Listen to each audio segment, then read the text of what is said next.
they are performing because they wanted power. They wanted all nonsense. See, they are pedophiles. They are those who are sodomizing young boys. That is why, in practice, it is a pure waste of nonsense. But northern Nigeria right now, where you have the most homosexuals in Nigeria. How did I know that? How do you know that it's northern Nigeria that has many homosexuals? Okay. Here, you have the highest rate of rape coming from northern Nigeria. Guess who are mostly the victims of rape? Boys. Go and ask. Boys. Not just, I'm not trying to underplay the other rapes of women. No. I'm just saying, if you check the number of young boys being raped, sodomized in northern Nigeria, but it's been underreported because they will need to arrest all so many of their past, some of those clerics, right? Some of your politicians, some of your governors, senators, they will have to arrest them. Pedophile, sodomizing their children, you have them up there. But they are also the most hypocrites. They are the ones that will stone anybody. A poor man that is accused of being gay, they will stone him to death. Inside, that's in northern Nigeria. So right now, what they are now saying is that if I say Kolu don't dupe them, what I pay, they don't support that. Just say we have been scammed. I saw one of them who said we have been scammed. Listen to this, they're already discussing it on their TV. Yeah, listen. Representatives of the civil society of Nigeria have expressed their displeasure over the agreement between the European Union and the countries of African, Caribbean and Pacific Group of States known as EU-SAMOA agreement to be signed on November the 15th. Chairman of the Human Rights Committee, Sonny Ekwosi, pointed out the consequences of nodding to such agreement, stating that it includes abrasive provisions that are unaligned with the philosophical, communal and religious values of Nigeria and its people. He added that the adoption of this agreement is a subtle inclusion of LGBTQ into Nigerian reality. He cited that the treaty gives no place to parliamentarians to thoroughly examine the treaty. 2 weeks ago, to hear that they are going to sign this agreement on the 15th of November 2023. And we are wondering what has happened.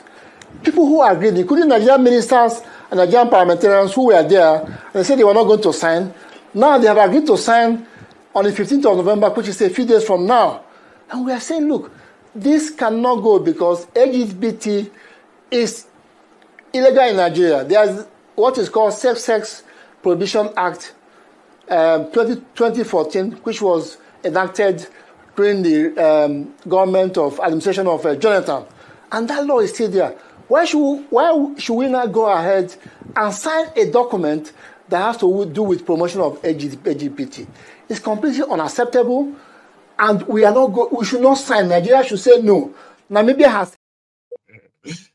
So Nigeria don't sign, sir. But Kolu is now still, people know the content of that treaty. Okay. But Bayo Onofunuga and so many other people, they have tried to explain to you, no, that section is not for Nigeria. The treaty is no more powerful than Deni. See how they bobo demo. I won't with you. EU will give $150 billion to almost 80 countries. I think it's 89. No, 80. Let's say 80. Excuse me. So you see that 150 billion. So they will share it among 80 or so countries for the next 10 years. Now, 8, so you get that? Oh, let's give Nigeria 200 million euro. Okay. to support women healthcare. Oh, let us give Nigeria another 200 million euro. Okay, maybe for gender alignment or gender this or that. You see, they shall kind of, that's what the money is meant for. It's not that they will give Nigeria 150 billion. And then you can say, better get the gain here, to buy 150 billion. Even TINUBU will have to kind of go back to his Chicago days sex as a female. But that's not how it works. So TINUBU is now explaining to them in Nigeria that no, it's a different deal. This one, there is no LGBTQ. Why are you lying to them? People have the copies of all of these things. These are far. I don't know what he's saying, you know. I shall not say no, they are happy or top this. Ana cikin wannan gwamnati da zo ta rattaba hannu akan takaddar da za ta goyi bayan luwaɗi, maɗugo, auren namiji da namiji, auren mace da namiji, zinace-zinace da tsiya, a taimaki turawa su zo su shimfiɗa ɓarna a wannan ƙasa. Wanda ƙasashenmu, duk ƙasashenmu na Afirka gaba ɗaya, galibinsu sun ce ba za su yadda da wannan ba, amma Najeriya ta rattaba hannu ba da izininmu ba da yadda mu ba. Ina demokaradiyyar take? Mulkin mallaka, mulkin zalunci, da izinin wa kuka rattaba hannu kuka karɓi wannan dokar? Da za a halatta ma namiji ya kwanta da namiji, mace ta nemi yar uwarta. Yaƙin musulunci kenan, LGBT, ƙungiyar yaƙin addini, yaƙin shari'a, tsarin da zai gurgurkuce musulunci. Ina demokradiyya da ta bada dama kowa ya addinin shi? A zo a rattaba mana hannu akan abin da ba mu yadda da shi ba. Wallahi har kiristocin ƙasar nan, wallahi tallahi da yawansu ba su yadda ba, yanzu suna ta rubutu ba su aminta da wannan abun ba. Muna bacci sun rattaba mana hannu, sun karɓo kuɗin, su cinye kuɗin kuma su shuka mana bala'i. Allah ya isa, kuma wallahi sai Allah ya maganin ku akan wannan barna da kuka shuka. Allah ba zai bar ku ba. Ina adalcin da aka ce a yi? Ya kamata a ce yanzu ɗan Najeriya rarrashinsa za a yi, ba wai a yi masa abin da zai jefa cikin bagin ciki da cikin bala'i ba. Manzo Allah ya ce la tu'addunna al-huquqa ila ahliha, ku sauke hakki zuwa ga ma'abuta hakkoki da Allah ya ɗora muku akan ku. Ana cikin wannan gwamnati. They are now asking TINUBU, return the deal to them. Tell them you made a mistake. Don't bring that here. You know they are already complaining. They said TINUBU deceived them. A company like said this mumu ticket. Now the mumus actually bought them. No be, you know, we say Muslim ticket. They consider them to mumu tickets because those who allow themselves to be deceived that Muslim means as Muslims, so their life will be better in Nigeria under Muslim. Now, no be mumu be that. No be mumu be that. You supported a drug baron, a drug dealer, a terrorist. You supported them because they say they are Muslim. They say one Muslim is good, two Muslim is better. Anybody that doesn't support a Muslim ticket is promoting religious intolerance. People will push Muslim ticket. They accuse other people, say they were spreading religious hatred. They are using religion to want to. They said, see, they said if others want to use religion to win election. When they're actually telling you that if you are in northern Nigeria, if you are a Christian, don't bother coming out or we'll kill you. This is the Muslim. Don't work against Muslim ticket. Now they don't feel like say they be mumu. They say they have been scammed. I won't really be scammed. Man, why don't we just go to Kenya a little bit, right? Some more Kenyans have been winning. I need to give you updates, okay? How many of you remember this guy? That's where I'm going to start from. Ruto versus others, right? Do you remember this guy inside their courtroom, day 1 or 2, when their protest started? He was arrested by their police and they took him straight to the court for protesting bad governance before Gen Z escalated it. Do you remember him? Or you forgotten him? Hope not. I haven't. Gentry with others from before court declared disturbance in a manner likely to cause a breach of peace by yelling, shouting, and attempt to disrupt the photo shooting session by the Cabinet Secretary, National Treasury, and Economic Planning and his delegates. Is it true or not true? Julius, is it true or not true? Okay, I don't want to betray my concerns, Your Honor. Can you respond first to what you're doing? Is it true or not true? You'll be given time. It's true. And as I said, I don't want to betray my concerns. I'm ready to do anything to see change in this country. I'm ready to die for freedom. I'm ready to die for justice. I'm ready to die for equality. We cannot continue living as slaves in our own country. It's the land of our fathers, the land where our fathers bled and died to free this nation from the shackles of colonialism. Colonialism never really ended in this country. Even in this court, they use colonial penal codes, colonial laws. That is why I cannot get justice in a court of law. I want to speak myself. I realize that there comes an existential moment in time when you must speak for yourself. Nobody else can do it for you. I am tired, so sick and tired of living as a slave in my own country. And I'll say these a lot of times, many times, and I'm going to do so many things, so many actions to bring change into this country. We cannot continue to be ruled like this, being ruled by sick people, by mad people, by liars and thieves and criminals. These are the people who are in power in Kenya, in Africa. That is the situation we are living in. That is kind of life we are living in. That's why people are dying and nobody cares. Poor people are suffering, nobody cares. So I don't know what's the role of the government. I don't know. I want to know today, what's the role of the government? To protect the people or to kill the people? Or to make the people suffer? I think we have failed our people. The government has failed, everybody has failed. We have also failed ourselves. I don't know, my concerns will not allow me to keep silent. And at any time, at any moment. I don't know whether this is going to come up anywhere, but we must have this debate. We must have this conversation. We cannot continue living in fear. I see a lot of fear in this country. A lot of fear in the courts. Just yesterday, we saw a magistrate who was shot by a police officer. I want to speak, my dear friends. I want to speak because when you try to tell me to keep silent, my heart is burning. You know, it's burning because of this country. Because for 60 years, we have been living like we are not human beings, like we are half human beings. We are considered like children of a lesser God. Now, this cannot continue. It cannot continue in any way. We are ruled by a minority that does not care for the interests of the majority. Politicians are liars and thieves. And they have stolen our freedom, they have stolen our minds, they have stolen our land, they have stolen our future. Politicians are established in lies and failed promises. We are victims of lies and failed promises, deferred hopes and blasted dreams for 60 years. I don't know what will happen. I don't know whether you're going to sentence me. I'm ready to be sentenced for 100 years. But I'm going to keep speaking the truth until the day I leave this world. We cannot continue living like this. My dear friends, we must resist. Resistance is the only way for this country, for Africa. People are dying everywhere. Even in Congo, people are suffering and we are silent. I don't know.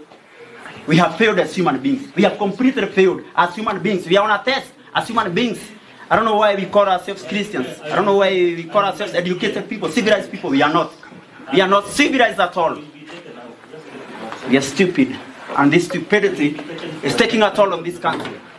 Too much toll. It's so bad. It's too bad. It's too bad. We cannot continue living like this. The government must get out of the people. But on his behalf, Your Honor, is... Gentry with others from the... Bless you. It was the first to kind of probably, I think the Gen Z heard his call. We must resist and don't give up. They didn't give up. Oh. They killed them, yeah. They've kidnapped some of them, beat them up, tortured them, threatened them. But they didn't give up. Every Tuesday, whenever it is 11:59 p.m. on Monday, Ruto would have to wake up and sit up all morning, all day. If these Kenyans are going to break the barrier, jump the fence, and drag me out of this place. Right now, he's making so much concessions, like serious concessions. I have this long speech I want to play for you. It is a member of the parliament from Kenya. Again, no interruption, nothing, clean, clear message that you should. Let's listen. Here. My brother Harun Cheriot, I knew you were worthy, but I now know you are much more worthy than I thought you were. You have actually surprised me. I remember once I made a phone call to you and I was asking you, how do we manage this thing of Madam Nyakango? And you said, please tell her to know that we are trying to figure out what to do. And I took the message, and that's when I knew that you are a serious person. I'm proud of you. Keep it up. Madam Speaker, I also would like to mention the name of Madam Nyakango, who's the Controller of Budget, and Madam Nancy, who's the Auditor General, the two incredible women of this republic. If I had my own reward, I would give them. Because when everything else seems to have been failing, some of us have been talking to them, and all the time we feared for their lives. Why? Not because anything would happen, but the costs were too high. The expectation was much higher. They have done their job, and I'm so happy that this House, which is known as the Oversighting House, has seen the light. My colleagues who are in this House, I'm very lucky because I've lost my voice a bit. I'm lucky because I have the institutional memory. I have been in politics for the last 30 years. Those 30 years I've been in elective politics, about 22. Madam Speaker, the problems, the way Mzee Odinga said about Kenya, have not been started by President William Ruto. If you look at the history, and Madam Speaker, the other day people were asking me, how did you tell that these young Gen Zs are actually going to come to the streets after 1 year? I said, I look at the trend. If you look at independence 1962-3, that was the 20 years beyond where the liberation movement took place. After that, we got independence. It took another 20 years for us to have a military coup. The people who are guiding and who are within that military coup are not old men like Jaramogi or Charles Njonjo at that time. It was young Gen Z students of the University of Nairobi and young people who believed in the ideal of what Kenya was. The second issue that came up, Madam Speaker, was after, by the year 2002, there was another 20 years. Then you come to 2002 is when Kibaki was elected, is when we have a referendum, is when we have a new constitution, and then we say Kenya is now on the right path. After that, Madam Speaker, we did not follow the letter of the constitution. What many of us have never understood is that your democracy is as valid and as reasonable and as verifiable and is implementable as the people who are willing to follow and implement that constitution. We have completely failed our people. And that is why when the elections took over and we had challenges, and that is why when you look at our country and the crisis that has come up, when you look at the issues which are bedeviling our country, you realize that we are on quicksand. Unless you have old men and old women, people of dignity and decency, people who have got wisdom, people who are not greedy to fix this country, we will not have a country very soon. Madam Speaker, I've served as an assistant minister. I went to Cote d'Ivoire, sent by President Kibaki to go and visit President Gbagbo. I got into his house. He was wearing a vest. That time the military was around him. He was being deposed. 2 weeks later, he went home with his wife. They were half naked. Those sins are not sins that Africa should be proud of. Madam Speaker, our country has broken down. Our country has challenges. But before I go to how, in a short notice, what we can do, I would like to ask the President, and I asked him the other day, the children who died and the children who are in the prisons, please remove them. Those who have died, I want to ask this House, the Senate, let us make sure that those children get a state funeral. Those who are not criminals, these are children who had reached a dead end. Madam Speaker, what is wrong with our country? We call it a company with shareholders. Our country is not a company. Our company is Kenya, which is a state. It has 50 million people who all expect and demand certain services from the state. We, the politicians in this house, I heard my colleague speak. I am so happy that we are now telling each other the truth. We are the ones who carry militias. We are the ones who go and carry cattle rustlers.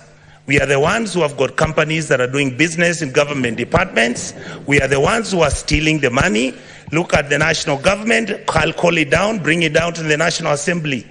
We must begin to look at issues like CDF. We must look at the Women Fund. We must look at the structure. Do we need all the people who have been given offices? I've been asking this publicly.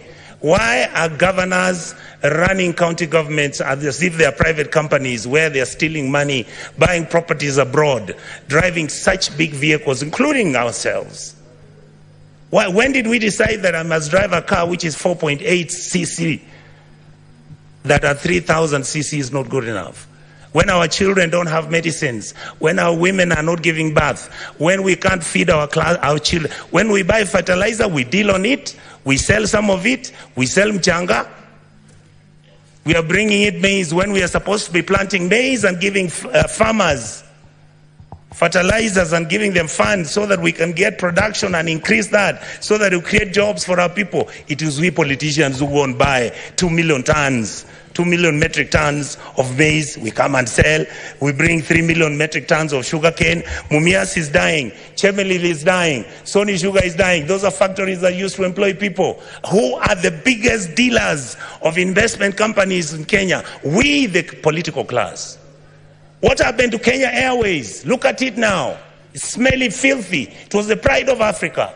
Who runs Kenya Power?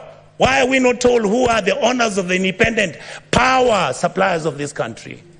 Why are we not being told who owns our national parks? But you hear money is being stolen by none other than the elite and the political class. These people out here are tired. These people are tired. I was crying this morning today because we are messing up a good thing. We are messing up this country. Who wants to be a refugee?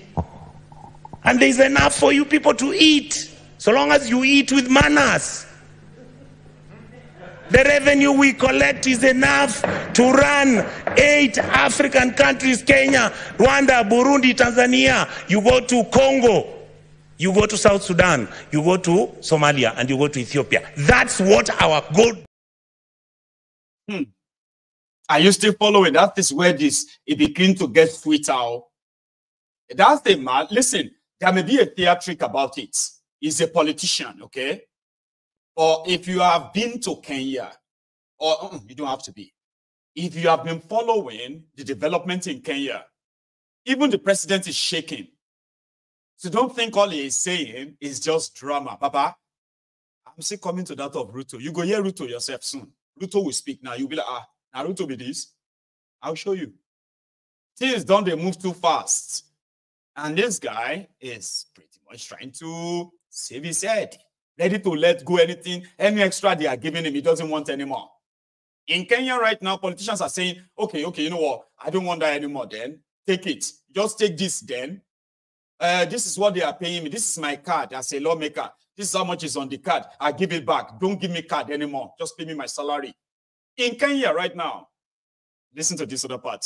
What our goddamn budget is. Just manage it. Don't steal it. A few people are stealing too much. These kids out here, they know everything.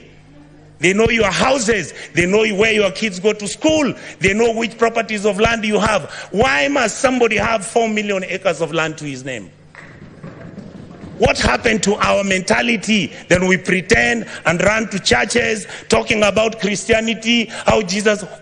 Do you understand what you are dealing with? The people out here don't even believe in God anymore. The people out here are tired of the lies. The religious organizations And I have to say this, I'm a Catholic. I was so happy I saw the Papal Nuncio talk about the issues of a country. Let us forget that we can run this country as tribes. Let us accept that there is a new sheriff in town. That sheriff is the GNC. They are partyless, they are tribeless, they don't have money, they just have bundles and a phone. And they'll stop this country to move. I would like to plead with the members of this House, when it comes to looking at what role our committees are playing, look at what happens. I want to thank my brothers Sifuna, my brother Chirargei. I want to thank Madam Dulo. These are, many of you may not know, we've never discussed it here. How many times we've been threatened that we are raising issues about county governments losing billions. I mean, who doesn't know how many governors own apartments and houses in Kilimani Road? Each one of them owning an apartment costing 1.5 billion shillings. Why didn't the fool just go and build a hospital where he comes from? How I wished we stole the money and put it at home. Some of them are going to Dubai. People are going to America. You see on social media. I just saw somebody commenting saying that the senators got nothing to do. I want him to tell me how he bought a Bentley and is an MP.